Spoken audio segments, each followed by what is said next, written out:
Hola, bueno, buenos días a todos y todas.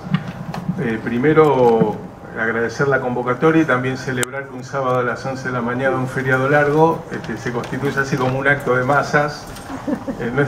No es que la mayoría esté pensando en veranear en Europa, pero es una convocatoria interesante porque uno siente que la política educativa en ciudad generó un conflicto y que han sido los principales protagonistas los pibes, y que en general los adultos los hemos dejado bastante solos. Entonces que los padres nos convoquemos en un proceso complejo y controvertido es valioso, y además vincular la universidad a la vida de las instituciones del sistema también me parece muy importante, ¿no? Sé que hubo algunas discusiones por la composición del panel.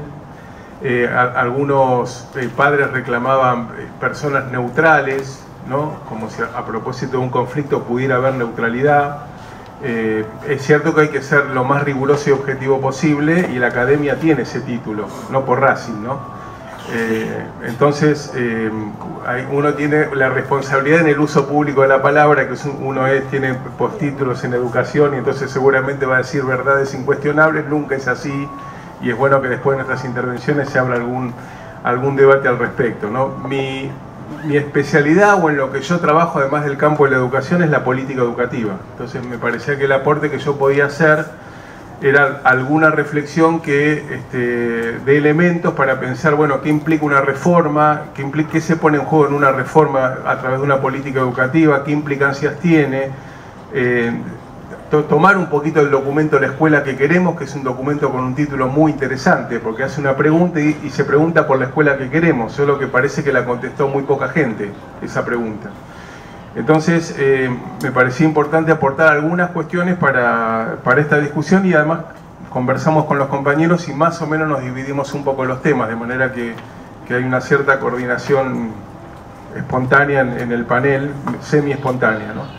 En la carrera primero una aclaración también que me parece que es entre ético-política y técnica, porque hay distintas miradas sobre cómo pensar la educación. Cuando un estudiante en ciencias de la educación se incorpora a la carrera, por lo menos en la década del 90 había una perspectiva como muy reproductivista que decía: el sistema educativo reproduce relaciones de desigualdad, ¿no? Y por lo tanto no todos son doctores, hay muchos analfabetos, etcétera, etcétera, en una especie de leyenda negra de lo que es el sistema educativo. Y esa perspectiva ponía a los docentes en un lugar muy complicado, porque si el sistema educativo es un aparato de genocidio cultural y pedagógico, entonces los ejecutores de eso, que hace que unos sean analfabetos y otros doctores, serían los docentes. Otra mirada diferente es la que proponían los fundadores del sistema educativo en una versión, si ustedes quieren, blanca de la educación, que era, bueno, uno pasa por la educación y se construyen ciudadanos, se construyen democracias, se construyen... Frente a estas dos posiciones, que siempre hay que tener en cuenta porque nos dan elementos valiosos, yo suscribo la idea de que la educación es un campo de disputa, ¿no? Donde conviven y disputan perspectivas políticas, perspectivas pedagógicas, modos de pensar cómo se distribuye el conocimiento en una sociedad, modos de pensar quién tiene que ser doctor y quién no tiene que ser doctor, modos de pensar cómo se organiza el sistema educativo. Y la definición disciplinaria de política educativa es lo que hace el Estado en relación a la educación formal o sistemática. Eso más o menos se define así, y esa definición es demasiado general. Y hay que darle como alguna vueltita, porque el Estado no es una entidad homogénea, sino que es una red de instituciones donde conviven puntos de vista, incluso poderes. Una cosa es el poder ejecutivo, otra cosa es el poder legislativo, otra cosa es el poder judicial, otra cosa es el poder público, etcétera, etcétera, y todos estos actores tienen arte y parte en los procesos de definición de las políticas públicas. Lo otro a tener en cuenta también es que la política pública no es algo que se diseña en un laboratorio, que se saca un decreto, se planifica y automáticamente se cumple en las instituciones escolares, sino que es un proceso complejo de mediaciones, de interpretaciones, de traducciones, de aceptaciones y oposiciones, ¿verdad? En síntesis, pasa por los niveles del sistema, llega a la institución, los docentes tienen posición sobre eso, y todo eso constituye la política educativa. Entonces, por eso yo decía, me parece que hablar solo del documento es quedarnos encerrados en un debate que hay que dar sobre un tema que es bastante más complejo, ¿no? Otra cuestión que agrega complejidad al análisis tiene que ver con las intenciones de transformar radicalmente el sistema educativo. En la Argentina, en el periodo postdictatorial, hubo 3 intentos de reforma, 2 explícitos, ¿no? Uno lo expresó la Ley Federal de Educación, y que era un proyecto de reconfiguración del sistema educativo en clave neoliberal, mercantilista y tecnocrática. Como no tenemos tiempo, le pongo nada más que el título, pero si después otro día abrimos el debate, lo profundizamos. En el periodo que va entre el 2013 y el 2015 de los gobiernos kirchneristas, hubo una política que recuperó mucho la idea de política educativa como ampliación de derechos, de educación como derecho, de estudiantes como sujeto de derecho, lo cual generó una cantidad de complejidades y se fue haciendo en cierto diálogo, al menos con los sindicatos docentes, ¿no? De hecho, la paritaria nacional, que no se aplicó en este tiempo, no solamente discutió el salario nacional, sino que discutieron proyectos de formación docente. De eso surgió el programa Nuestra Escuela, etcétera, etcétera, etcétera. O sea que había una idea de construcción de la política basada en el diálogo y en el acuerdo, tratando de transformar el sistema. En ese marco se sancionó la Ley de Educación Nacional, que establece la obligatoriedad de la escuela secundaria, ¿no? Y el tercer intento de reforma es el que está planteado actualmente por el gobierno nacional, ¿no? En clave también neoliberal y neotecnocrática. Entonces, me parece que en ese marco es importante discutir qué hace la Ciudad de Buenos Aires, sobre todo con la escuela secundaria. Pero me parecía importante entonces hacer, aunque sea como un breve recorrido nacional, porque si bien este país es un país organizado de manera federal y las provincias tienen ciertas atribuciones, el país es uno y la política educativa es una, ¿no? Si bien el gobierno actual viene con otras ideas.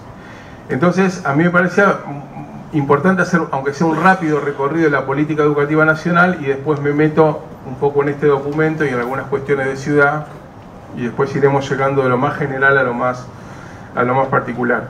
En febrero del 2016, en la localidad de Purmamarca, en Jujuy, se reunió el ministro Bullrich con todos los ministros de las provincias y elaboraron una declaración que se llama Declaración de Purmamarca, cuyo primer párrafo dice: vamos a construir sobre lo construido y sobre eso se hará la revolución educativa. Entonces, uno podría deducir de ese párrafo 2 cosas: que algunas cosas se hicieron bien en el periodo anterior, y también voy a hacer una nota al pie porque no voy a hablar del periodo kirchnerista, pero ya que pedían neutralidad, objetividad, es claro que en los gobiernos kirchneristas hubo cantidad de insuficiencias, de contradicciones, de cosas que no se hicieron, de cosas mal hechas y otras que sí. Y tampoco voy a ser neutral en eso porque yo pienso que el kirchnerismo es un capítulo argentino de un proceso regional latinoamericano. Tampoco tenemos tiempo para meter la mirada geopolítica internacional. Solo digo que estamos mirando la casita y está bien, pero China está armando un área económica sin el dólar.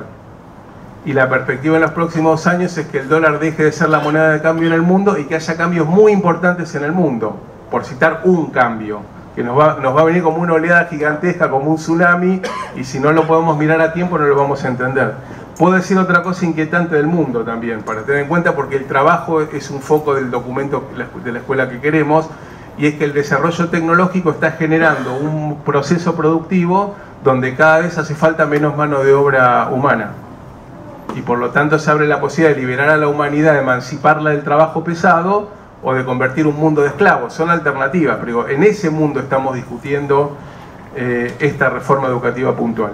Entonces, sobre la base de esa declaración de Bullrich, hizo y dijo, resumo muy rápidamente, algunos indicadores que la desandan, ¿no? Empiezo por lo que dijo en septiembre del 2011 en Choel y Choel, de 2016, dijo: vamos a hacer una campaña del desierto educativa, ¿no? Que es una expresión bastante clara de tal vez la única promesa que cumplió. Y ahora, a la hora de los hechos, vamos a ver por qué. Luego, un mes después, en una reunión empresarial, dijo: la escuela no sirve más, la escuela tradicional no sirve más, sirve para hacer chorizo, no sirve para pensar, hay que cambiar, descalificando 120 años de historia. Que no sirve. Me quedé pensando, entre paréntesis, en la generación del 80 que creó el Estado Nacional, ¿no? Porque hizo el genocidio e hizo el sistema educativo nacional. Y Bullrich los valoró al revés que yo, por ejemplo, ¿no? Para él la campaña del desierto es una cosa que merece reivindicarse. Bueno. Y al mes siguiente, creo que en un coloquio de ideas, dijo: no hablo ante ustedes como ministro de Educación, sino como gerente de recursos humanos. A partir de una lógica, y es que si las empresas son competitivas, Argentina en el mundo va a ser rica, etcétera, y toda esa teoría que ellos siempre sostienen. En el plano de los hechos, y ahí entramos a Ciudad, digo para enumerar porque no hay tiempo. Primero, hubo un proceso de vaciamiento de los equipos ministeriales y los programas nacionales, pero de una manera diferente a los 90. No nos dijeron: los programas socioeducativos no sirven, y cerramos la dirección de programas socioeducativos. Echaron a todos los de programas socioeducativos, dejaron un administrativo y le dijeron a cada provincia: mire, provincia, usted puede elegir, puede hacer el plan fines, puede hacer el centro de actividades juveniles, puede hacer la orquesta, usted con el dinero que dispone elige qué programa quiere sostener, ¿verdad? Subejecutaron el presupuesto nacional, también hay que decirlo, digo, es importante porque la reforma que están proponiendo en Ciudad requiere mucho dinero, ¿no? Acuérdense que la previsión de incremento de la inflación para el 2016 era del 22%. Y que el problema de la inflación era un problema muy sencillo de resolver, pero el primer año de gobierno hubo un 41% y nunca se actualizó presupuestariamente esa diferencia de precios. Eso implica quitarle al sistema educativo una cantidad importante de recursos, pero si eso no alcanzara, además subejecutaron 12.000 millones de pesos, es decir, se dejaron de usar. Digo, para dar un ejemplo que esté claro, para ver la brecha entre los dichos y los hechos, ¿no?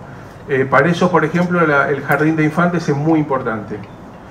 Y ellos van a construir 3.000 jardines de infantes. Y para 2016 presupuestaron 435 millones de pesos para construir jardines de infantes. ¿Cuánto usaron de esos 435 millones? 0 pesos. Digo, para ver la brecha.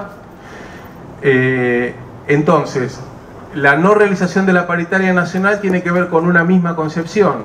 Y es que cada provincia debe hacerse cargo de la educación. Y además de que entonces quitamos presupuesto, desmantelamos los equipos nacionales, le decimos a las provincias que hagan lo que puedan, les ofrecemos ONGs para que complementen los procesos educativos. Además del acuerdo con Google, hubo una cantidad de acuerdos con organizaciones no gubernamentales para introducir mecanismos de mercado en el sistema educativo. En ese contexto integral de proyecto del sistema educativo debe leerse la propuesta de reforma en la Ciudad de Buenos Aires. Así que sobre esto digo 3 o 4 puntos porque más van a profundizar los compañeros. Lo primero que está claro es que el título del documento final, o hasta ahora final, contrasta muy fuertemente con la práctica implementada, porque el documento se titula La escuela que queremos.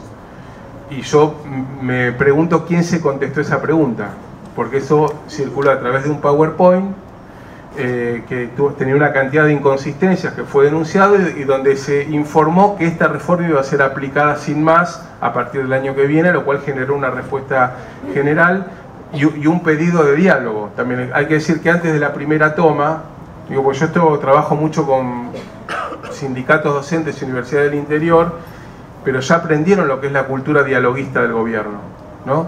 Entonces ya había pasado desde el 2008 para acá, hubo una cantidad de tomas porque hubo reclamos que no fueron escuchados, ¿no? Problema de infraestructura, problema de becas, problema de reforma curricular en el 2012 y ahora. Entonces hay un estilo de gobierno donde la decisión se toma y lo único que puede hacer uno es suscribir a esa propuesta. Digo dos o tres cosas del documento que es muy interesante, yo no sé cuántos lo leyeron acá, porque parte de preguntas y de diagnósticos valiosos. Está diciendo, bueno, la escuela no cumple con varios objetivos, que los chicos terminen la secundaria y que el pasaje por la secundaria sea significativo y les dé herramientas para una vida adulta plena, etcétera, ¿no? Suponiendo que la vida plena lo resuelve el sistema educativo, es decir, que la vida plena la resuelve la política económica, ¿no? Lo que no, si una política económica no genera empleo, no va a haber dónde hacer ninguna pasantía, ¿no? Y si cierran comercios. Por eso cuando se analiza la política educativa hay que analizarla junto a la política general. Tampoco tenemos tiempo, pero está claro que con las medidas de política económica, hasta ahora la conclusión ha sido el cierre de empresas y el aumento del desempleo. Y nada hace pensar y el endeudamiento. Y nada hace pensar que las cosas cambien demasiado. Entonces, el documento hace unas preguntas interesantes, que es cómo hacemos una escuela interesante que garantice la educación para todos. Ahí hay un desplazamiento porque el objetivo es solamente el aprendizaje de los estudiantes, ¿no? Y la relación pedagógica implica también un actor que es el docente, y que aparece medio corrido del documento, y de hecho en la propia propuesta aparece su lugar diluido y reducido en la vida institucional. Y entonces aparecen ahí una serie de diagnósticos sobre la crisis, sobre el carácter fragmentado del conocimiento en la escuela, sobre la necesidad de trabajar colectivamente, sobre la necesidad de formarse en ese sentido, de planificar, de evaluar, de trabajar por proyectos. Es decir, un discurso que uno suscribiría 100% si hubiera recursos para implementarlo, tiempos para inventarlo, porque hay que decir, una pregunta que se hacía Simón Rodríguez, ¿no? Si los maestros vienen con un modelo de trabajo durante siglos, crear un modelo radicalmente opuesto o antagónico va a llevar un tiempo, que los maestros y las maestras van a tener que darse una idea, ensayar, convencerse, aprender. Una reforma nunca puede triunfar si no es con los maestros, y mucho menos contra los maestros. Y en el discurso oficial son acusados. Entonces ahí hay un elemento muy fuerte, que es que una propuesta que en el discurso del documento aparece como interesante, no dice de dónde van a salir ni los tiempos, ni los recursos, ni los procesos para lograr que eso ocurra. Y lo segundo que menciono, y cierro casi, es el tema de la relación entre educación y trabajo. Porque en el último año se propone que los chicos hagan una pasantía en empresas. Circuló un borrador de una empresa que está preparando la formación de docentes en emprendedurismo, ¿no? Que hay también una concepción ideológica, que es formar personas que sean empresarios de sí mismos y que se salven en el mercado, ¿no? Y por lo tanto la discusión del vínculo entre educación y trabajo es un tema interesante y valioso para pensar. Entonces, lo que ellos, al primero que se lo leí es a Carlos Marx, que dijo, bueno, para formar una sociedad nueva hay que vincular la relación entre el estudio y la educación y el proceso productivo, solo que pensaba otro tipo de trabajadores, no empleados de McDonald's, sino que conocieran los procesos de trabajo, que conocieran sus derechos, que conocieran las luchas de la clase trabajadora, que pudieran gobernar el proceso productivo. No es lo mismo formar para una cooperativa que formar para una gran empresa multinacional.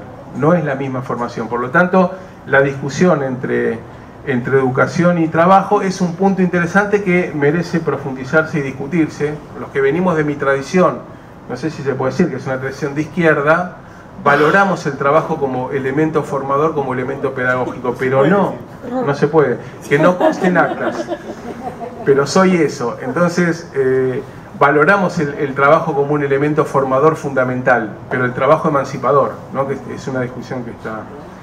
Bueno, con esto cierro, agradezco la escucha atenta y bueno...